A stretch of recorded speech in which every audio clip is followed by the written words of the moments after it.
Master the art of chat organization. Learn how to archive and unarchive chats on Telegram and enjoy a distraction-free experience. But first, don't forget to save this video for your future reference. Hello everyone, I'm Jasmine from Take My Life, and today I'll walk you through the process of how to archive and unarchive chats on Telegram. It's pretty simple and quick, so let's get started with the video. First, open the Telegram app on your device.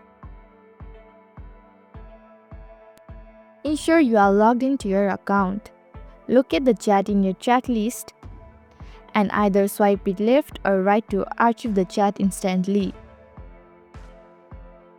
And the chat moves to the Archive Chats folder. Scroll to the top of your main chat list and select the Archive folder to view Archive Conversation.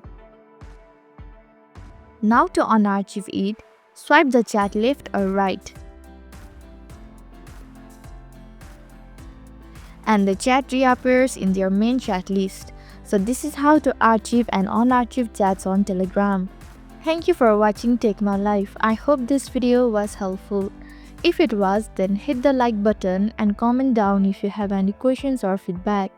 Also, if you are new to our channel, please subscribe and hit the bell icon so that you don't miss our upcoming videos.